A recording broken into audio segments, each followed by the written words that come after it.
बच्चों,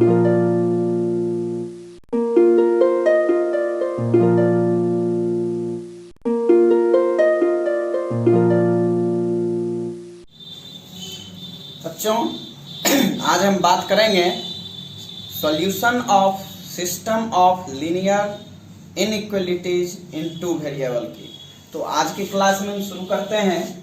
जैसे कि आप याद कीजिए, simultaneous linear equation in two variable 10th में आपने पढ़े थे। साइमल्टेनियस, सपोज कीजिए a1x plus b1y plus c1 equals to 0, a2x plus b2y plus c2 equals to 0। ये कोई दो इक्वेशन दिया हुआ है। ये दोनों इक्वेशन साइमल्टेनियस लीनियर इक्वेशन कहलाता है जब x और y दोनों के लिए एक ही वैल्यू जब हम रखते हैं। सपोज कीजिए x equals to alpha, y equals to beta. ये जो वैल्यू है ये इस दोनों इक्वेशन को अगर सेटिस्फाई कर देता है, इसको फुलफिल कर देता है, तो हम कहते हैं कि ये दोनों इक्वेशन जो है वो क्या है, साइमल्टेनियस लीनियर इक्वेशन है। ये आप पहले से ही जान रहे हैं। तो साइमल्टेनियस लीनियर इक्वेशन याद कीजिए, क्लास 10th में आपने पढ़ा था। जब x और y के एक ही वैल्यू के लिए जब किसी दो इक्वेशन को वो संतुष्ट कर देता है, फुलफिल करता है, तो हम कहते हैं कि यह दोनों इक्वेशन जो है वह क्या है, simultaneous linear equation. Same to same solution of simultaneous linear in equation in two variable या system of linear inequalities in two variable, दोनों एक ही बात है। तो यहां पर जो है हम आज के क्लास में चर्चा करेंगे। देखेंगे बच्चों, आज के क्लास में solution of system of linear inequalities in two variable पे हम सीधे आपको एनसीईआरटी एक्सरसाइज 6.3 का कुछ न्यूमेरिकल क्वेश्चन रखेंगे और उसी में से आपको एक एक पॉइंट्स को क्लियर करते चलेंगे। तो हम सबसे पहले स्टार्टिंग का क्वेश्चन रखते हैं। Question number first, x is greater than or equals to 3 and y is greater than or equals to 2। ठीक है बच्चों, यहां पर जो है ये आपका इनइक्वालिटी है। x is greater than or equals to 3, y is greater than or equals to 2। तो सबसे पहला काम याद कीजिए, पिछले वीडियो में हमने आपको बताया था कि जो भी इनइक्वेशन है या इनइक्वालिटी कहिए, तो यहां पर जो है इसका हम डायरेक्ट ग्राफ स्केच नहीं कर सकते हैं। इसके लिए हमको क्या करना पड़ता है, तो लिखेंगे corresponding equation to the given inequalities are. यहां से मिलेगा x equals to 2 and y equals to x equals to 3 है और y इक्वल्स टू 2 है। ठीक है बच्चों, तो यहां पर ये आपका सपोज कीजिए 1 है और ये क्या है, 2 है। तो अब हम इस दोनों का ग्राफ आसानी से स्केच कर सकते हैं। याद कीजिए, कोऑर्डिनेट ज्योमेट्री में आप पढ़े होंगे x इक्वल्स टू a और y इक्वल्स टू b का ग्राफ हम कैसे स्केच करते थे। x इक्वल्स टू 3 है, मीन्स क्या हुआ, x एक्सिस पे 3 यूनिट्स जाएगा, y एक्सिस के पैरेलल, और यहाँ पॉजिटिव नंबर है, मीन्स क्या हुआ, राइट साइड में। यहीं पे निगेटिव नंबर रहता तो लेफ्ट साइड में। तो 3 यूनिट्स डिस्टेंस सपोज कीजिए यहाँ पे हम कट कर लिए हैं रफ स्केच में। तो ये जो है ये आपका x इक्वल्स टू 3 का ग्राफ हो गया। ये जो पॉइंट है वो आपका क्या है, 3, 0। अब यहाँ पे y इक्वल्स टू 2 है, means parallel to x axis and 2 units above the x axis, यानी 2 यूनिट्स ले लेंगे positive direction of x axis में, क्योंकि यहाँ का साइन प्लस है। तो ये आपका हो गया y इक्वल्स टू 2 का ग्राफ, यानी ये जो पॉइंट ऑफ इंटरसेक्शन है ये आपका हो जाता है 0 2। ठीक है बच्चों, तो यहाँ पे हमने ग्राफ स्केच कर लिया है। अब क्या है, तो यहाँ पर आपको क्या करना है, तो सबसे पहले सॉल्यूशन रीजन हमको खोजना होता है।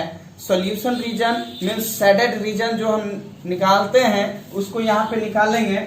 तो इसके लिए याद कीजिए, हमने बताया था आपको कि ये जो कंडीशन है इसमें हम ये जैसे अगर हम बात करेंगे x इक्वल टू 3 की, तो ये दो भाग में बांट चुका है, एक राइट हाफ प्लेन और इधर लेफ्ट हाफ प्लेन। तो राइट हाफ प्लेन या लेफ्ट हाफ प्लेन में से किसी भी एक पॉइंट हम रखते हैं कोऑर्डिनेट एक्सेस का, तो बताए थे सबसे आसान रहता है ओरिजिन का 0 0 रखना। तो अगर हम यहाँ पे x के जगह 0 डाल देते हैं तो 0 इज ग्रेटर देन और इक्वल टू 3 सरासर गलत है। इसका मतलब क्या हुआ कि सॉल्यूशन रीजन जो है आपका वो ठीक उसके अपोजिट, यानी ओरिजिन पर का पॉइंट हम डाले फुलफिल नहीं किया, तो ठीक इसका अपोजिट जो है ये आपका सॉल्यूशन रीजन हुआ। ठीक है बच्चों, नेक्स्ट अब y ग्रेटर देन और इक्वल टू 2 है। अगर हम यहां भी 0 रखेंगे तो ये भी कंडीशन को फुलफिल नहीं करेगा, मींस ये जो है ये भी आपका ओरिजिन से दूर जाएगा। याद कीजिए कंडीशन हमने कल ट्रिक में बताया था, अगर ग्रेटर देन का कंडीशन लगा रहेगा तो ऑलवेज ओरिजिन से दूर जाता है, अगर लेस देन का कंडीशन है तो ऑलवेज ओरिजिन के तरफ बेंड करता है। तो इससे भी आप यहाँ पे डायरेक्ट स्केच कर सकते थे।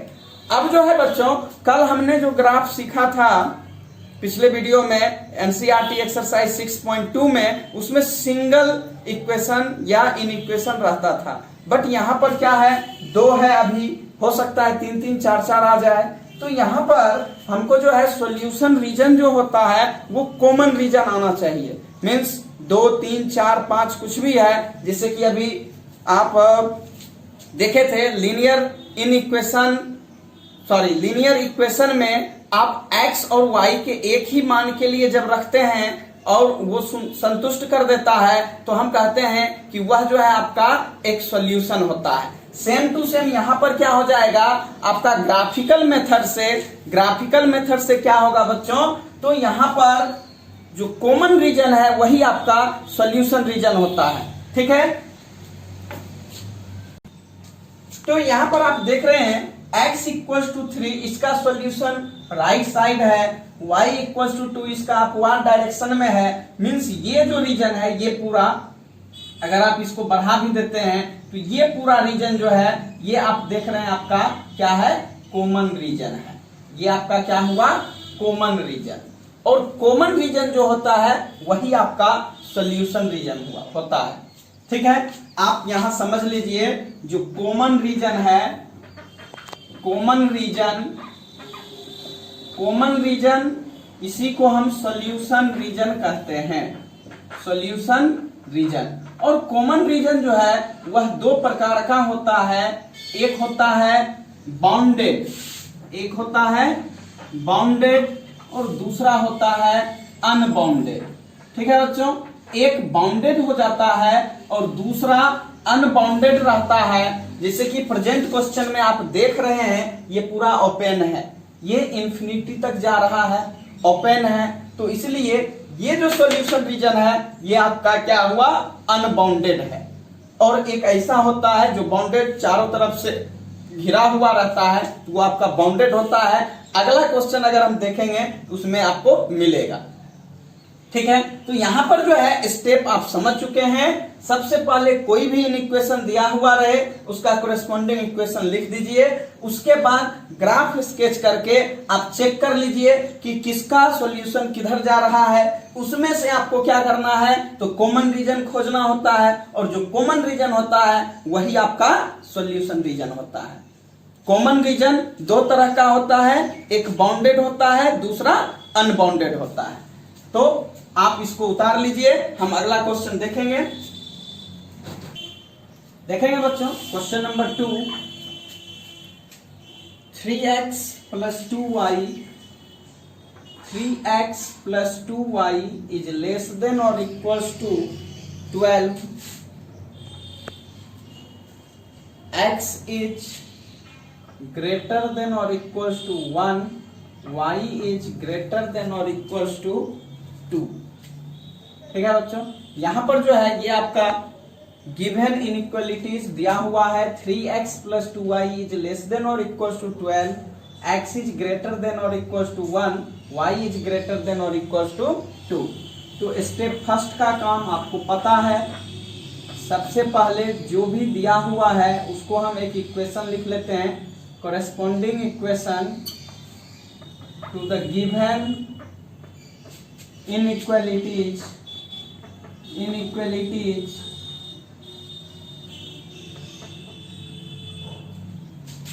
3x plus 2y equals to 12, x equals to 1 and y equals to 2। तो ये आपका इक्वेशन आ चुका है। हम यहां से इसका ग्राफ स्केच कर लेते हैं। ग्राफ स्केच करने के लिए आप जानते हैं, एक बार y को अगर हम 0 कर लेते हैं तो x का वैल्यू 4 मिल जाएगा, और x को 0 करेंगे तो y का वैल्यू 6 मिलेगा। आपको पता है ये 0, 3 को इधर करेंगे तो x इक्वल्स टू 4 आ जाएगा, और यहां से y इक्वल्स टू 6 आएगा। यानी 4 और 6 यहां पे हम स्केच कर लिए। ये आपका 4 0 और ये आपका 0 6, ये इक्वेशन हो गया 3x plus 2y equals to 12 का।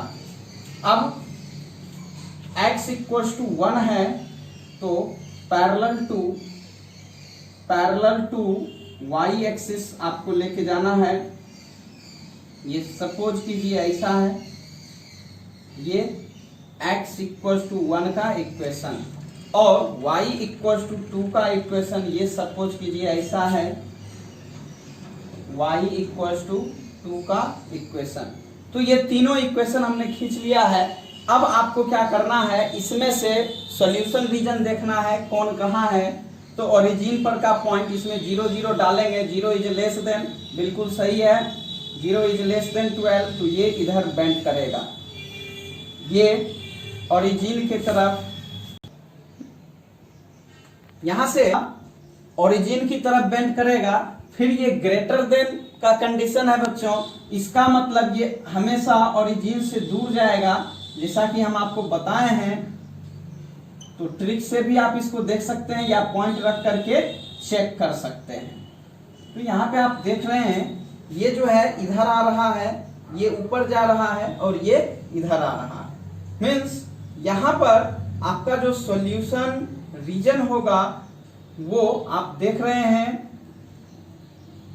ये ऊपर की तरफ ऐसा ऐसा जा रहा है कुछ, ये इधर आ रहा है और ये इधर आ रहा है। इसका क्या मतलब हुआ? इसका मतलब ये दो दो पार्ट में बटा हुआ है। इसका जो सॉल्यूशन रीजन होगा वो मुझे दिमाग लगाना पड़ेगा। ये दो तरफ से इधर है, दो तरफ से इधर भी है, दो तरफ से इधर भी है, तो एग्जैक्ट क्या होगा? तो आप देखिए ये भी आपका, ये भी एक हो जाएगा दो तरफ से, ये भी हो जाएगा, ये भी हो जाएगा। मीन्स ये वाला पार्ट नहीं होगा, ये वाला पार्ट नहीं होगा।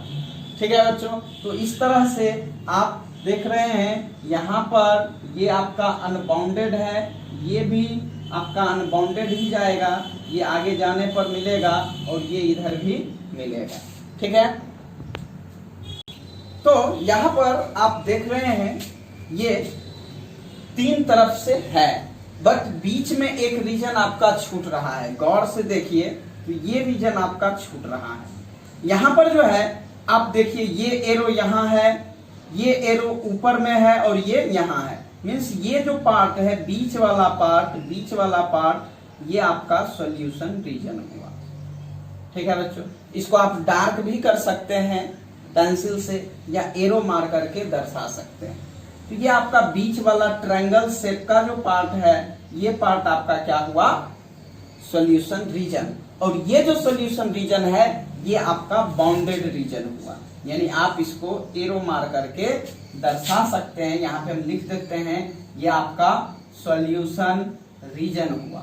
और ये सॉल्यूशन रीजन आपका क्या है, बाउंडेड है। सॉल्यूशन रीजन क्या है, बाउंडेड है। ये ऊपर से, ये नीचे से और ये इधर से, तीन ओर से ये आपको घिरा हुआ है, तीनों ओर से। तो ये आपका बाउंडेड हो गया और यही आपका सॉल्यूशन रीजन हुआ, जो कि कॉमन रीजन है। ठीक है बच्चों, मुझे लगता है अब आप समझ चुके होंगे। ये जो है आपका थोड़ा छोटा बड़ा हो सकता है, जब आप ग्राफ पेपर पे एग्जैक्ट पॉइंट ड्रॉ करेंगे तो उस हिसाब से मिलेगा। यहाँ पे हमने एक रफ स्केच में आपको समझाने का प्रयास किया है, आप इसको ग्राफ पेपर पे ड्रॉ करके एग्जैक्ट शो कर सकते हैं। ठीक है बच्चों, हम एक और क्वेश्चन देखेंगे, इसको आप उतार लीजिए। देखेंगे बच्चों question number 4, x plus y is greater than 4, x plus y is greater than 4 and 2x minus y is greater than 0। ये आपका गिवन इनइक्वालिटीज है। तो सबसे पहले हमारा वही काम, corresponding equation to the given inequalities। यहाँ पर corresponding equation हम निकाल लेते हैं तो मिलेगा x plus y equals to 4 and 2x minus y equals to 0। अगर आप इसका ग्राफ स्केच करना चाहेंगे, ये आपका x एक्सिस और ये आपका y एक्सिस, ये ओरिजिन, ये ड्रॉ हो चुका है। x plus y is greater than 4 का यहाँ पे x plus y equals to 4 corresponding equation ले आए हैं।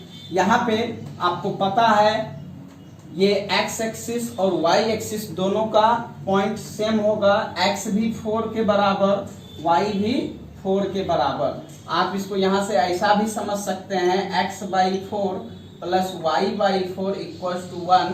याद कीजिए कोऑर्डिनेट ज्योमेट्री में स्लोप इंटरसेप्ट फॉर्म में ये होता है, x/a plus y/b equals to 1। तो x एक्सिस को 4 पे, y एक्सिस को भी 4 पे कट कर रहा है। तो ये x plus y equals to 4 का ये ग्राफ है। अब यहाँ पे 2x minus Y equals to 0 है, इसका मतलब हुआ y equals to 2x, means slope intercept form में y equals to mx plus c के फॉर्म में ये है, जहां पर c का वैल्यू 0 है। y equals to mx plus c, जहां पे m का वैल्यू 2 है और c क्या होता है, y इंटरसेप्ट, यानी y एक्सिस को जिस पॉइंट पे कट करता है, जो कि यहाँ पे कंपेयर करते हैं इस इक्वेशन से, यहाँ पे 0 मिलता है। ठीक है बच्चों, कंपेयर करने के बाद तो ये जो है ऑलवेज आपका क्या हो जाएगा, ओरिजिन से होके क्रॉस करता है।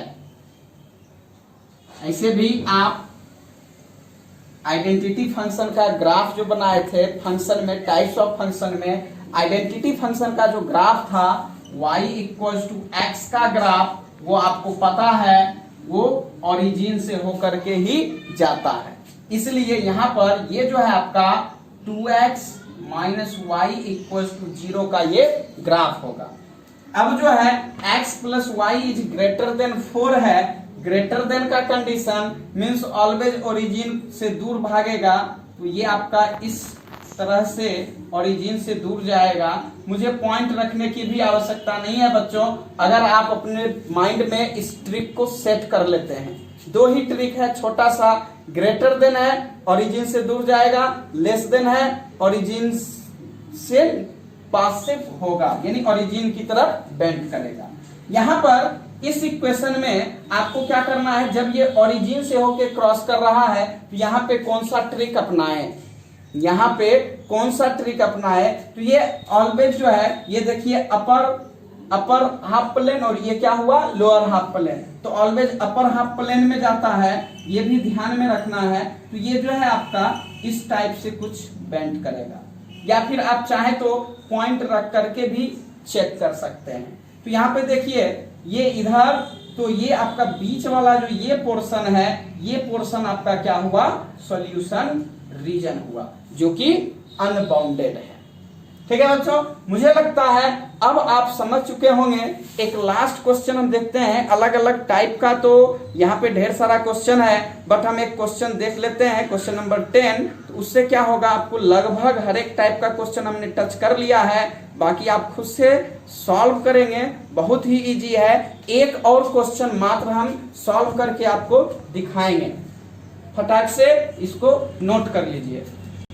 देखेंगे बच्चों, question number 10, 3x plus 4y is less than or equals to 60, x plus 3y is less than or equals to 30, x is greater than or equals to 0 and y is greater than or equals to 0। तो यहाँ पे सबसे पहले हमको क्या करना है, जो भी इनइक्वालिटीज दिया हुआ है इसका कोरेस्पॉन्डिंग इक्वेशन हमको निकाल लेना है। Corresponding equation to the given inequalities, corresponding equation to the given inequalities are 3x plus 4y equals to 60, x plus 3y equals to 30, x equals to 0 and y equals to 0। ये मुझे मिल चुका है। अब इसके बाद मुझे क्या करना होता है, तो सबसे पहले हम ग्राफ स्केच कर लेते हैं।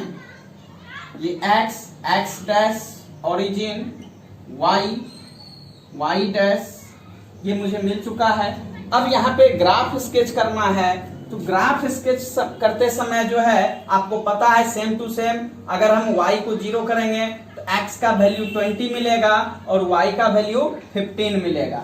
x 20 y 15, सपोज कीजिए वो x और y का वैल्यू कुछ इस टाइप से आ रहा है, ये आपका 20 0 हो गया और ये 15 0 है, और ये इक्वेशन जो है ये 3x plus 4y equals to 60 है। अब यहाँ पे x plus 3y equals to 30 है, मीन्स x का वैल्यू 30 हो जाएगा और y का वैल्यू 10 हो जाएगा। x का 30 y का 10, कुछ इस टाइप का, ये आपका 30 0 और ये आपका 10 0, ऐसा कुछ आ चुका है। और इस इक्वेशन को हम लिख देंगे यहाँ पे, थोड़ा सा और बड़ा कर देते हैं, ये आपका x plus 3y equals to 30 का है।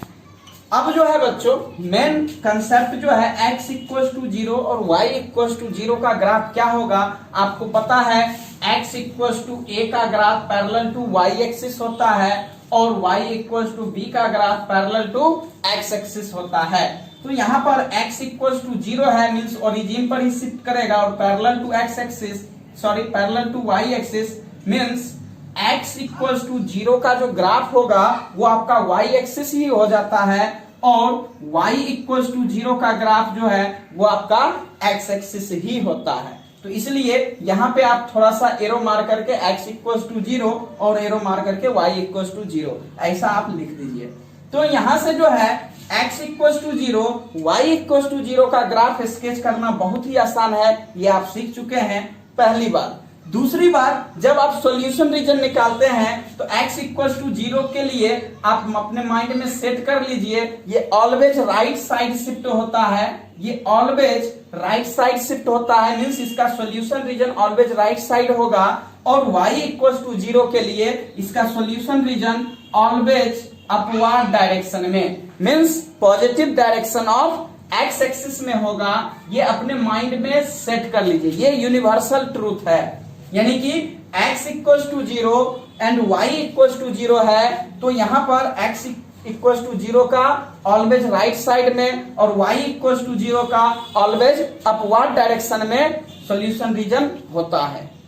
ठीक है बच्चों, अब यहाँ पर जो है सबसे पहले हम इस जो कंडीशन है इसमें अगर हम ओरिजिन का पॉइंट रखेंगे उससे भी चेक हो जाएगा, और आप आसानी से देख सकते हैं लेस देन का कंडीशन है, मींस ओरिजिन की तरफ बेंट करेगा, तो आंख बंद करके हम आसानी से इसको ड्रॉ कर देंगे। तो ये देखिए ऐसा कुछ मिल रहा है। ठीक है बच्चों, तो ये इस तरह से आपका मिल चुका है। तो आप देखिए सॉल्यूशन रीजन जो है ये बीच वाला जो पार्ट है, बीच में आपका सॉल्यूशन रीजन आ चुका है। मींस ये आपका कॉमन रीजन है और आपको पता है कॉमन रीजन ही आपका सॉल्यूशन रीजन होता है, तो यही आपका आंसर हुआ।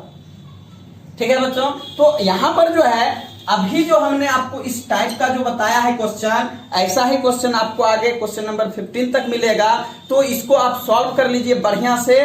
तो ये जो है आज के क्लास में हम यहीं तक रखेंगे बच्चों। आप इतना समझ लीजिए आज के क्लास में जो बताए हैं ये बहुत ही इंपॉर्टेंट टॉपिक था और इसका यूज हम क्लास 12th में जब हम एलपीपी पढ़ेंगे, linear programming problem means optimization problem में इसका यूज होता है। यानी कि ग्राफिकल मेथड से आपको एलपीपी को सॉल्व करना है क्लास 12th में। इसलिए ये जो ग्राफ है, इस ग्राफिकल मेथड को आप अपने माइंड में अच्छे से सेट कर लीजिए।